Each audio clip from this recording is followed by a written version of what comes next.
الأنبياء والمرسلين وعلى آله وصحبه أجمعين أما بعد فأعوذ بالله من الشيطان الرجيم إن الدين عند الله الإسلام صدق العظيم اللهم صل على سيدنا مولانا محمد النبي الأمي وعلى آله وسلم تسليما كثيرا.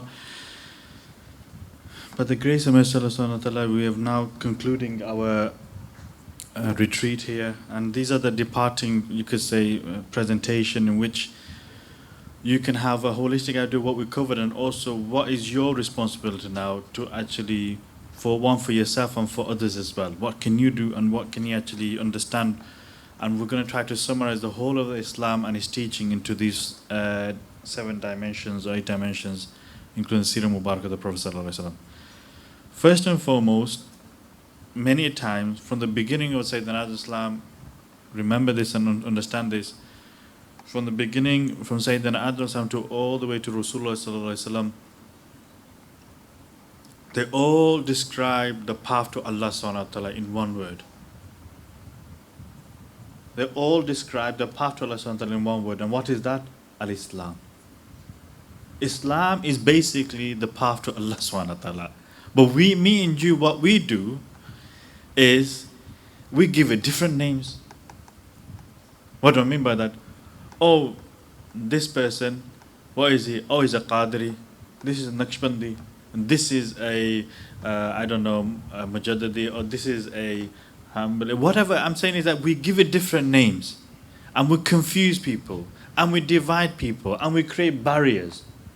The prophets and messengers, how about what they did? They gave it a simple name, Islam. Simple. All-inclusive. Simple. Don't create any barriers. Keep it simple. And that is what you'll see. They didn't say, now, even they didn't say we're Muslim as such. They said that, okay, you are this, okay, you are this then. So as soon as what happens is you say he's a Qadri or he's a Naqshbandi, there's a barrier. Oh, and if that person doesn't come to his own gathering, if that person, for example, leaves one and becomes a Muri of the other, the funny thing is that person, that individual, maybe he'll entertain non-Muslims, but he'll never entertain that person who left his sheikh. That's the type of animosity that he'll have and grudge he'll have or she will have. So forget these barriers, leave these barriers, and understand is that the name of our deen, the name of the path to Allah from Sayyidina Adam Islam to all the way to Rasulullah is Al-Islam. Submission, peace. Now, one of the dimensions, there are 7 dimensions in which you should understand to summarize the whole of Islam, whole of the teaching of Islam. The first dimension is knowledge of Islam.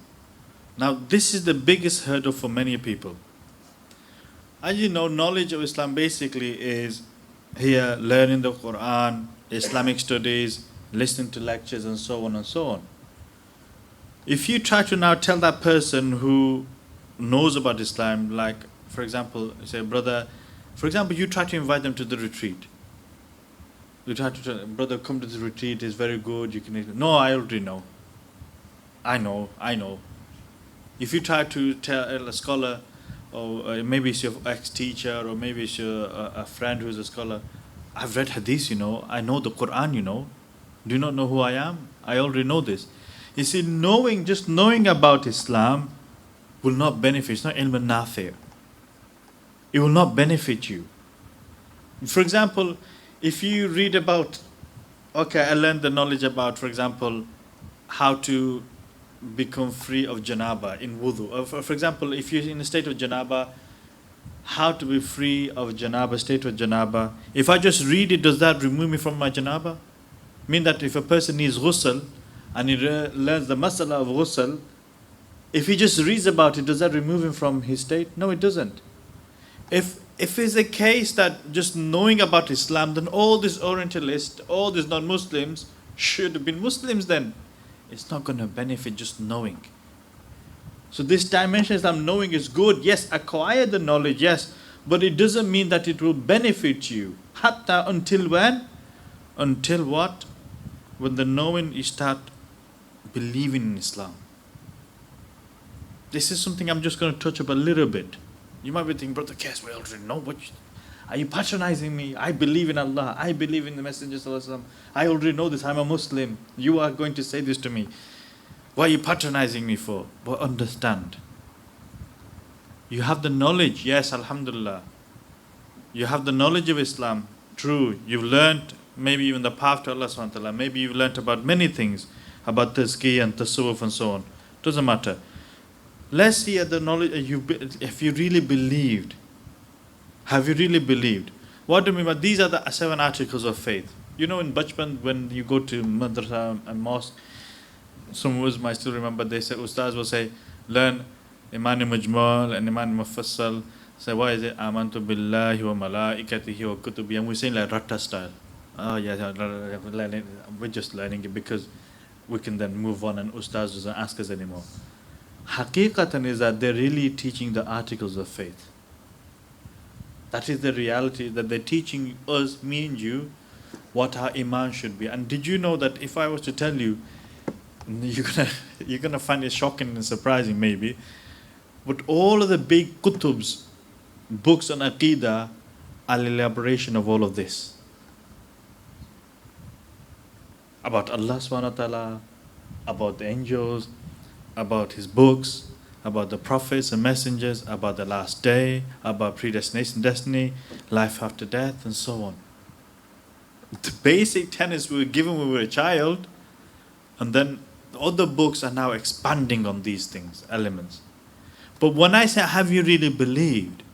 When we say, have you really believed in this, that you've got the knowledge, and we get the knowledge of Allah subhanahu wa ta'ala, knowledge of the angels, is that when you have believed in Allah subhanahu wa ta'ala, what we mean by this, when you believe in Allah subhanahu wa ta'ala, it means you should negate all those false gods.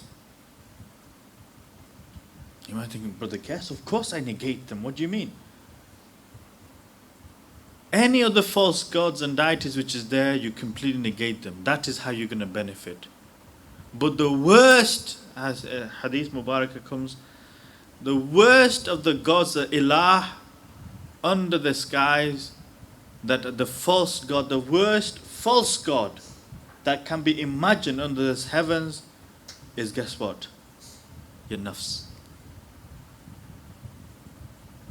The nafs is the thing that destroyed shaitan. He was a self-made god, na'uzubillah. He followed the nafs and it destroyed him. When you, for example, we start following your feelings and go with whatever the nafs says, this is dangerous. If you really truly believed in Allah subhanahu wa ta'ala, then the nafs, whatever it says, has no chance to actually compete to telling you and dictating you what to do or not to do. Now, I'm not saying that, for example, look, now oh dear, if we are following a desire, that's where we go. No, I'm just saying really haqiqah. And the reality is this. If you really believed in Allah subhanahu wa ta'ala, it negates all false gods. Some people have made women gods. Some people have made money their god. Some people have made fame and name their gods. How you can see, look at all these politicians. Fame and name. All these presidents, rulers, leaders, fame and name, position. They've made this their life goal and this is their ilah. This is what they're craving for. So have they really believed? If you have, then everything else should be crushed and negated. If you have bought belief on the angels, it means these angels, they're there to serve us. They're blessed beings. They're there to serve us, to protect us. If you bought belief on this, then it means you negate all the shaitanic and jinnats and amilins who are out there. That you don't think that, oh yeah, this amil, he can do this to me, he can do that to me, he's stronger than me. Once Shaykh Ahmad Dabagh, our master, our teacher, what they said was that they were in Pakistan once. I really should be honoring, but anyway, I'll just quickly say this. This person said, I would like a jinnat. I want a jinnat. Many people are fascinated. They want, if you want to fill a whole masjid up, or a whole conference up, a hall up, to say that we're going to talk about how to possess jinnat, and you see everybody will coming. Everybody will come, because people think this is amazing, wonderful. So Hazrat Sahib said is that, Acha, you want a jinnat? Yes, I would like a jinnat. Why is that you want it? Oh, well, they can do this and that. Well, I have some, They say, I have some. One is ill. The other one has got family problems. The other one is getting beaten up. The other one is getting in prison. Another one is, whoa, do jinnats go through? Yes, they go through this as well. They're also like you as well. Well, then there's no point. What's the point of me having them? Because we have this perception in our heads is that they are super mighty and powerful and they can do those things. No, have you not read the Quran when Sulaiman alayhi salam actually is asked who can get the palace of Sheba, Queen Sheba? A jinn got up and an insan, a human being, got up. He showed that the status of human being is far greater than the jinn. So you have more strength in reality, but we think we don't. But we want to be in possession. So if you really believed in the angels, you should negate anything which is other than any of these supernatural astrologers, jinnats, amelins, and so on. If you really believed upon the books, then all those philosophers, you should be negating all those philosophers, life coaches, people writing books saying, this is the purpose of life, this is the way of life, this is how you can lead a better life. Anything that will contradict the Quran, go against the Quran, and saying this is the way, and saying Quran is not the way, this you negate it completely there and then. I have brought belief on the books of Allah subhanahu wa ta'ala, the Quran. If anything now will contradict any of the book, you might say, oh, this is an amazing author. He's brilliant. Great philosopher. Great read. You should all read it. If he contradicts what the Quran says, we negate it. We don't even pay attention to it. Completely go. If you believe on the prophets, what do we mean by that? Is that Rasulullah and the prophets, they are our role models. They are our guides. Now what we have done is that what we should do is if we believe on them, it negates any other role models that made in your life. Movie stars, film stars, sports personalities, celebrities. Oh, they are good, they're really good. Leaders, politicians, them are, I want to be in that position. They're very good, they're very clever. Businessmen, they're your own. No. If they're talking about how you can be successful in life and you want a role model, the prophets and messengers are our role model. If you bought belief on that, then everything else crushes. Any other person crushed. You negate them. It's negated automatically. And similarly, the last day. What do we mean if you bought belief in the last day? It means you negate this temporal world. It's funny, it's a temporal world. It's negated. It's like, what can this give me? My real life in the akhirah. Destination, predestination. Similarly, in predestination is destiny. Now, many people get confused. They think it's very hard. It's two sifat of Allah subhanahu wa ta'ala. Two qualities of Allah subhanahu wa ta'ala. What is that? Ilm, Allah subhanahu wa ta'ala, and His power. Knowledge and power of Allah. That is what destiny is. And if you say that I believe in the knowledge and power of Allah subhanahu wa ta'ala, it means that everything else is negated. You put your reliance on that, He knows better.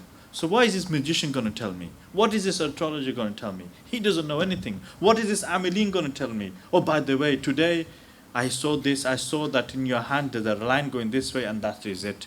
Very bad news. Now give me £500 to solve that problem. This is how we're getting duped. This is how we actually get trapped. So life after death and so on. All of these things, if you believe on this, really, it helps you to negate all the false things and keeps your goal and purpose in life straight. So once you have knowledge of the Islam, the only benefit is to start believing in Islam. And believe in Islam, here, once you, Ustad Jabir actually showed you this, all of this here, look, all of this here is our belief. Believe it or not, honestly, this is our belief system. All of this pertaining to the world before the Adamic world, before the Al-Marwa, and when it existed, when created, then in the world of spirits, then in this world, the incident happening in the world of spirits, we've got Barzakh, we've got higher Barzakh, lower Barzakh, day judgment, then we've got Pusirat, heaven and hell. These are all beliefs. Can anybody pinpoint any error there? Can anybody argue? No, they can't. It's crystal clear cut belief system. Clear cut. All that's been done is just put in a diagram for making the people easy to understand. So this is what our mashaykhs do, our teachers do, is that they make things easy for people, for them to understand and for them to actually absorb what is being said, and so they can benefit. So once you actually do that, once you actually believe in it or know, gain knowledge of Islam, then you both believe. This is our belief, part of belief. I won't go into detail on that. We've gone in detail about death and the reality of death, about life of this world and the time that we lived on. I think Ustaz Jabir, he went through this in detail. Yes, inshallah, that's fine. I won't elaborate. So these are all part of beliefs, and nobody can pinpoint. Then what happens after the belief on Islam? I think it's in the road order. It comes practicing Islam. Practicing Islam. What I mean by practice, so first is that getting the knowledge of Islam, then believing in Islam, then we come to practicing Islam. And practicing Islam is basically what we're saying is that with these organs of the body here, with the tongue, with the ears, with the eyes, with the hands, with the stomach, with the private parts and feet, with these organs of the body, with the mind, with the heart, no harm should come from you. You should not harm anyone or any of the creation with these organs of the body. Nor should you, you cannot harm Allah subhanahu wa ta'ala. Let's just put it this way. You shouldn't disobey Allah subhanahu wa ta'ala with these organs of the body. You shouldn't disobey the Prophet sallallahu alaihi wasallam with these organs of the body. And nor should you harm the creation. It's like a multiple dimension. If the creation is split into human beings and other creation, 4 personalities. Allah subhanahu wa ta'ala, Rasulullah sallallahu alaihi wasallam, human beings, and you can say the other creation. No harm should come from you with these organs of the body, with the tongue, the ears, the eyes, the hands, these 7 in the body. You should not be harmed. No harm, no disobedience should come from you towards Allah and His Messenger, towards the creation of Allah subhanahu wa ta'ala. No harm or disobedience should come through your mind. Look at the sheet of tongue which went through detail. Of the mind. Suspicious thought, evil thought, planning of sins, and so on and so on. No harm should come from the mind. Mind, what it wants to sin, is planning. Okay, for example, let me give an example. Alright, okay. Yeah, I've seen an advert, there's a movie coming out. Yes, okay.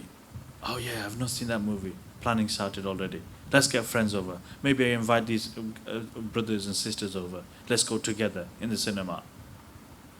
Planning. Disobedience to Allah subhanahu wa ta'ala. This shouldn't happen with the mind. You should not intentionally think of sin with the mind.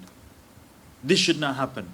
Nor should you intentionally think of going against the sunnah of the Prophet sallallahu alaihi wasallam. This should not happen. Nor should you think, how can I hurt that person with my mind? You know, sometimes we may not use words, we may not use actions as such, but with our mind we're always having bad opinion of others, looking down on others, thinking lowly of others, suspicious of others. We are harming the creation through our mind. What's wrong is this? You don't know me, I don't know you, but you don't look good to me, so that's why I have a bad opinion of you. Oh, kya hai? Oh, you're from this brotherhood, that's it, I don't like you. Automatically. Oh, you're from this area, I don't like you. Automatically. Or you have a different accent, I don't like you. Automatically. Okay. Nothing. But we develop these sort of consciousness in our mind regarding a person, regarding an individual. You don't even know. For example, many people start accusing other people without knowing the story, full facts. But we come to presume assumptions, create assumptions, fill in the blanks with our own mind. That's harming someone with the mind. So no harm, no disobedience should go towards Allah subhanahu wa ta'ala with the mind, or to the Prophet with the mind. No harm should come to the creation of Allah subhanahu wa ta'ala with your mind. That is practicing Islam through the mind. What is practicing Islam through the heart? And the spirit, here goes the soul, what the emotions, like they're saying yesterday, emotions and desires there, is all of these evil traits that you see, jealousy, hatred, animosity, and so on, lust and so on, all these evil traits, they should be eradicated, and no harm should come to the creation with these evil traits. All these evil traits should be eradicated. And all I'm basically mentioning to you is the course of purification, which Brother Siraj, actually Ustaz Siraj went through today, is the first stage of purification. Purification central organ of the body. The second stage of purification, purification of the mind. Third stage of purification, purification of the heart. Fourth stage, which we're going to see in a bit, is that all these stages, 3 stages of purification, is helping you and telling you, enabling you to practicing Islam holistically, not theoretically, known Islam, not just by believing in Islam, but practically now practicing that Islam within your body, within your mind, within your heart, and then manifesting that. That is the reality of Islam that we're trying. This is only a 3rd level though. Practicing Islam, or dimension Islam in 3rd level. So here then, once you start practicing Islam, and you're worshipping Islam, what's happening is that you have the knowledge of Islam, you start believing in Islam, and then when the beliefs are benefiting, because by belief what happens, it forms a mindset, a way of thinking, a way of doing things and so on. Once your belief is strong and your mindset is then developed, then what happens, the mind changes your habits. Your deed starts changing. Your action starts changing. Because if you know, for example, I believe on the last day, wait a minute, if I do this action, I'm going to get punished. If I do this deed, I'm going to get reward. Why do I want to get punished? I want reward. Because your mindset now has changed. Your action now will lead you towards the good and refrain from the evil. That is why belief is very important. Belief is the thing that actually is a stepping stone to everything. When your belief is there, then it molds your mind, and this then molds your actions and deeds. Once you start practicing Islam, your deeds are slowly changing now. Your actions are changing. You used to swear at somebody, now only good words come out. You used to do ghibah, now you're praising. You used to actually do fraud with the hands, now you're actually helping people. You used to think bad, now you're thinking good of people. In your heart you have love and compassion for the people. You see how now you're practicing Islam, your deeds are changing now. As the deed change, now you're going to experience Iman. That is what we've been doing here, is that in this retreat, this is the level we're doing. We're actually experiencing Iman. We're doing the Muraqabah Miraj, the ascension. This is the 4th dimension, 4th level, is that now what you're doing is that you're experiencing, tasting of the unseen world. Your Iman, for example, I have belief, because really the things that you believe upon and you start seeing, your yaqeen develops. Beshak you see Jannat, Beshak you see Jahannam, you see prophets. By seeing those things, you get more yaqeen, certainty. I think this is the way, this is how it's supposed to be. So it makes you more stronger and steadfast upon what you're doing. I'm quickly going through this. This is what we're talking about, experiencing Iman, all the different levels that we talked about in the retreat. I won't go into more detail. Muraqabah dua, presence and connection with Allah subhanahu wa ta'ala. Muraqabah that he mentioned here, where again, we won't go into detail, how that helps to connect. Then we've got the salah, how through the salah you then connect to Allah subhanahu wa ta'ala and go to different places, and through that you establish another connection with Allah subhanahu wa ta'ala, experiencing ladha and sweetness and all those different things in prayer. And then, this is the thing that we didn't get the chance to do. There's a fully fledged retreat on this as well. Muraqabah Muhammad is how to actually then be in the presence of Prophet sallallahu alaihi wasallam, to see them in a state of wakefulness. There's a Muraqabah for this as well. Step-by-step guiding procedures to actually get you to that stage. So it's like you are now connecting with Allah, connecting with Rasulullah, connecting yourself with the Akhirah. The things that you believed upon, now you're connecting, you're seeing, having mushahada of that.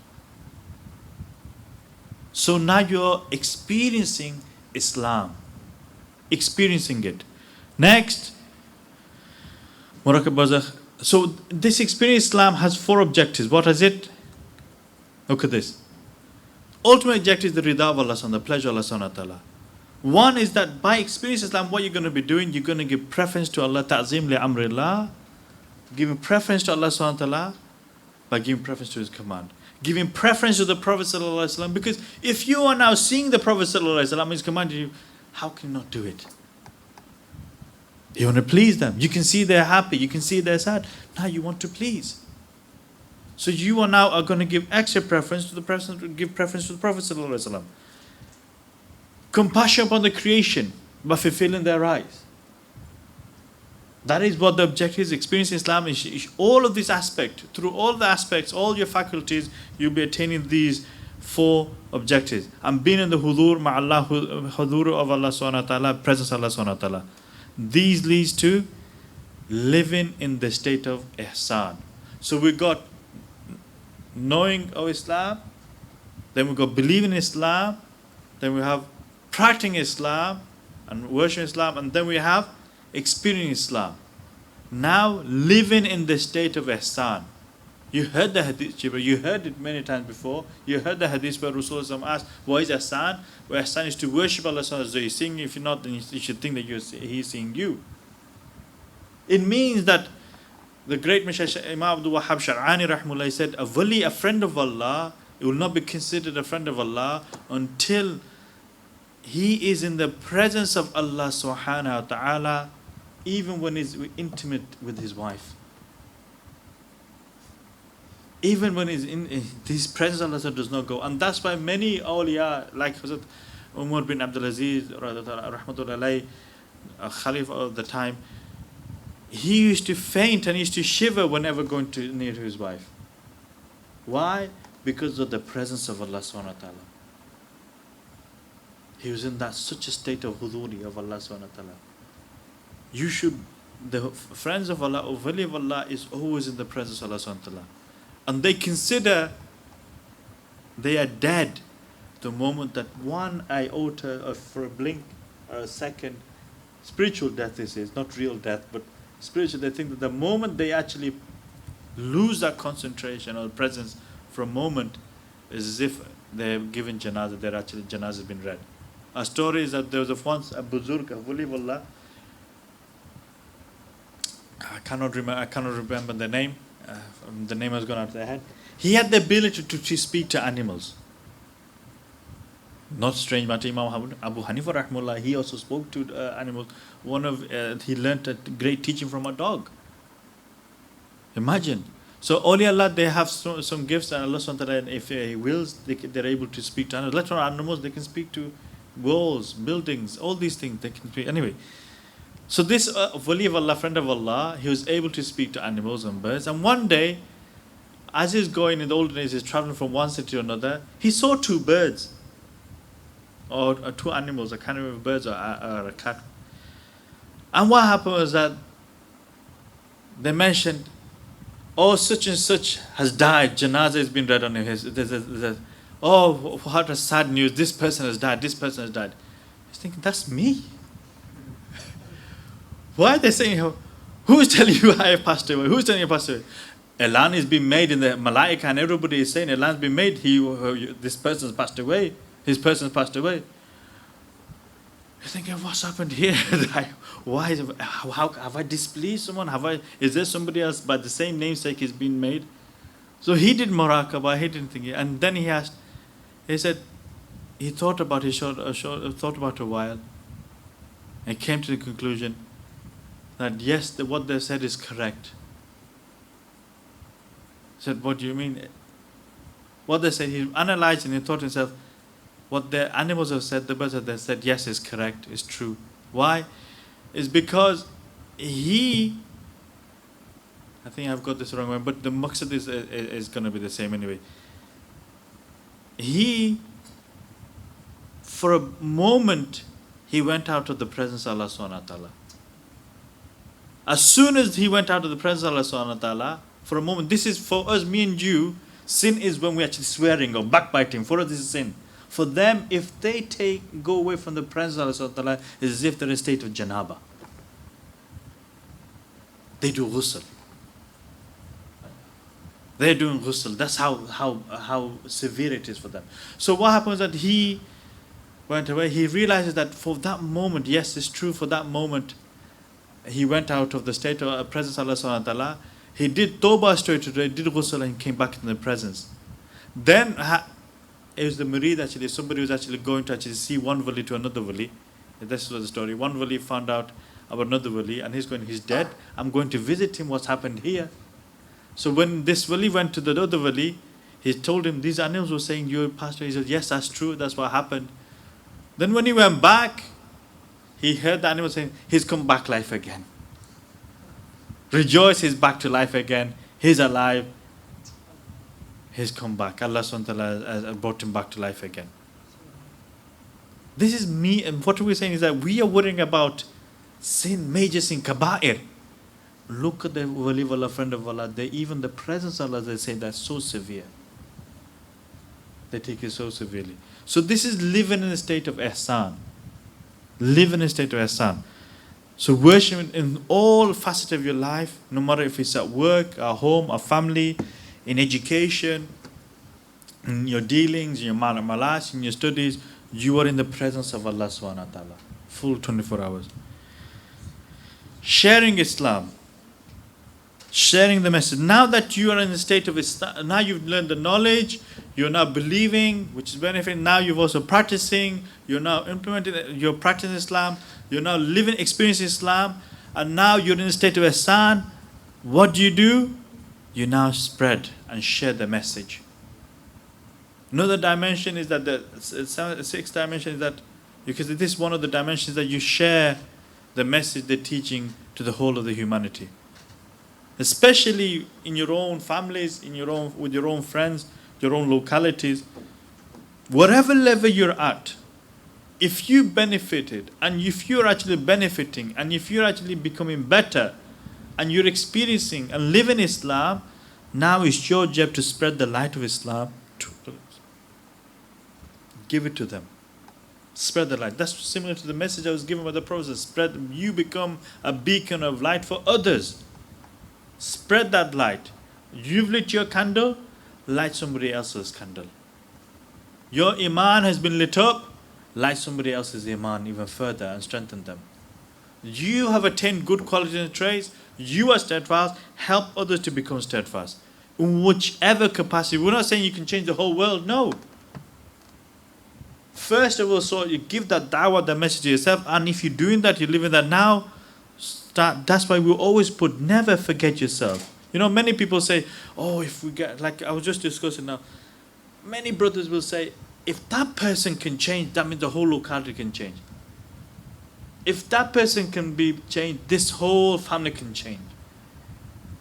True, but be concerned about your own self. See where you are.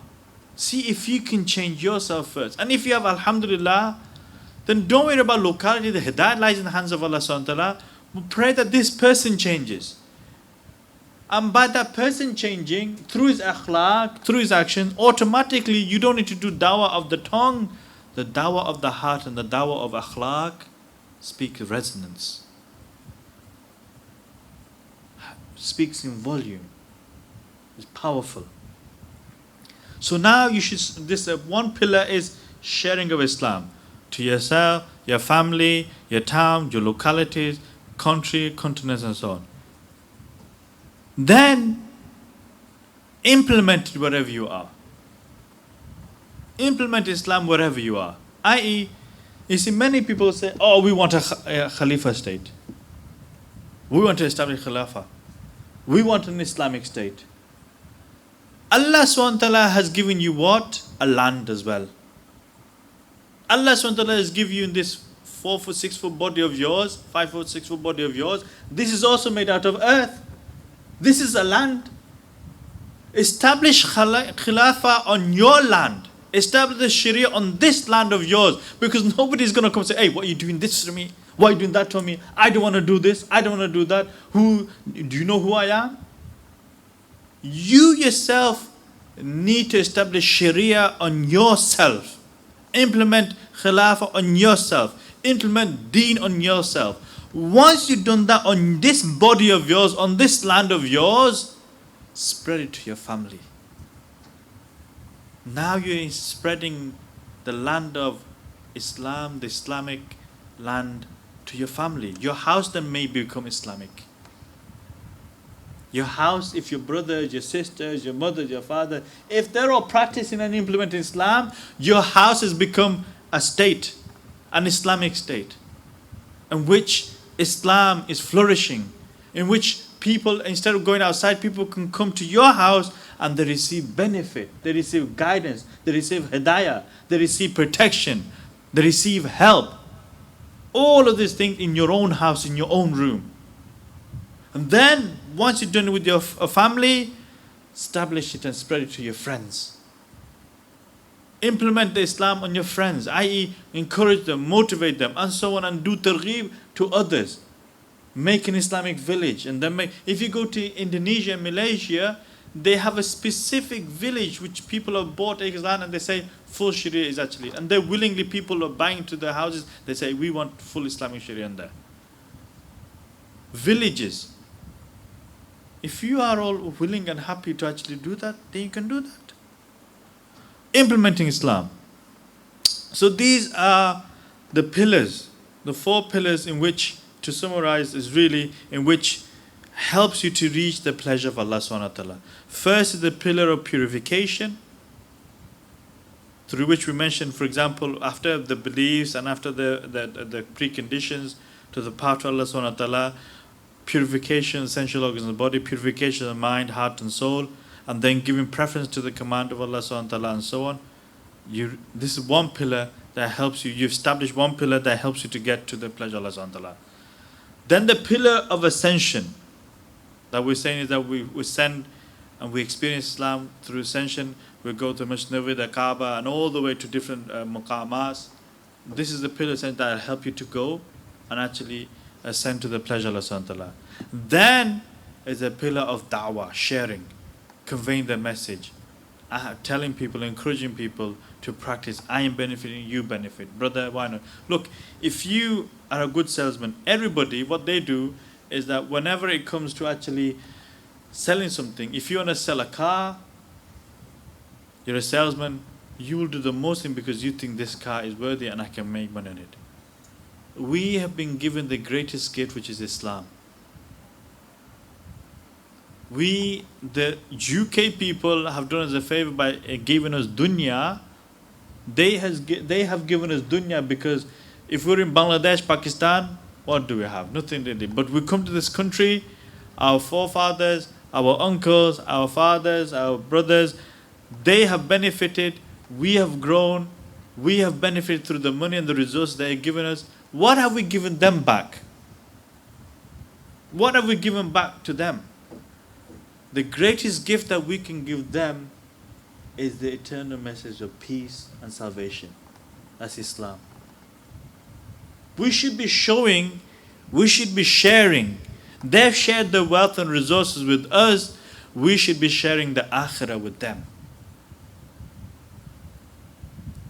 They have given their place for us to reside. We should be trying to show them how they can reside in Jannah. Build the palaces there.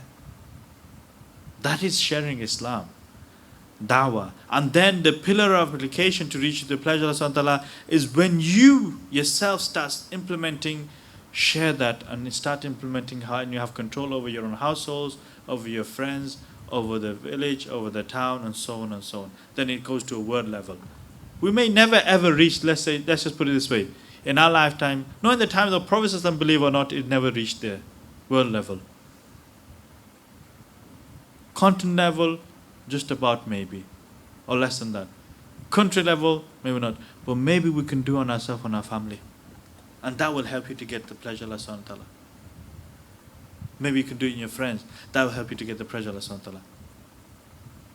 Whatever ability that you have, whatever position that you have, do it to the best for the sake of Allah subhanahu wa ta'ala, and that is where the rida will lie. So also what we did, so that was a summation of all the summary of Islam. It could be succinct into these dimensions that I mentioned and these pillars. So the summary of the retreat, what we talked about, what's the important thing that you need to take away is that if you want to now expand further and be steadfast and actually to grow into what you're doing, you need to embark on the course of purification. Purification of the body, mind, heart and soul. You need to embark on that. And how to do that, reminder of the 5 daily practices, is that do your dhikr and muraqabah. Be in the spiritual prayer, presence of Allah. purification of tongue, the sincerity sheet, the prophetic sunnah. Practice those regularly every single day. Make some time, and that is what's going to take you step by step, day by day, closer and closer and closer to achieving these objectives. To the Qurban nearness Allah subhanahu wa ta'ala. So here you go, you can see again, somebody should have a folder. I don't know if they're giving you, you'll find in the books as well, but these are cards that summarize what we mentioned. If you want more details, you can go to the prophetic path site on there.com. You can register yourself there, and then what will happen is that you will get assigned a mentor, and then you can start the journey. Your tick sheets will be there, your information, what to do, not to do will be there. You get a self-assigned mentor which will be there as well. But a lot of you also, is that you make sure before you go, you give your names and details to the brother, one of the admin brothers, so that they can add you to the WhatsApp group, so that you can always keep in contact with us and update us how you're getting along on the course, as well as how you get along with the ascension. Is there any difficulty you're facing? Is there any help and assistance that you need? Make sure you do all of that. Okay, sisters included, make sure you give your details to the Ustaza and the admin sisters, and they can add you to the WhatsApp group, and hopefully they will then keep mentoring of you or whatever situation. And you can keep up to date with all the... Okay, that's something we can do. So you can keep up to date with any messages, any gatherings that we hope through the WhatsApp group as well. This is true. Yeah, it's already there. We have that group. The teacher is also there as well. That's fine. So these are things that what you've experienced in the retreat is to be... I've really cut it short, very short, because I know that Hazrat is actually here. So I want to make sure that you have enough time.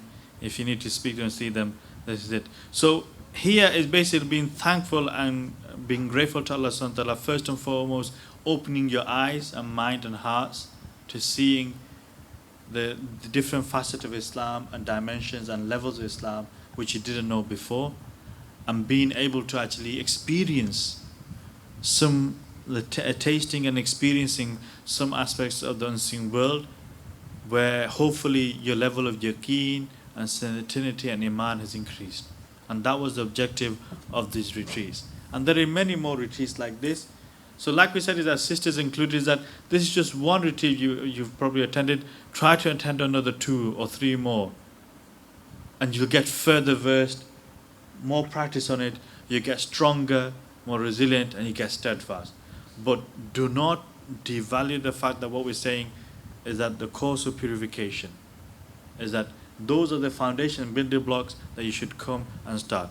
And here that we shall actually, with that we shall finish it off, because we are going to be blessed with the presence of Shaykh Ahmad Dabagh now.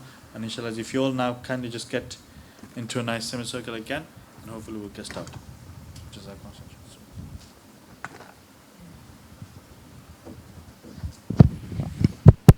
Nur.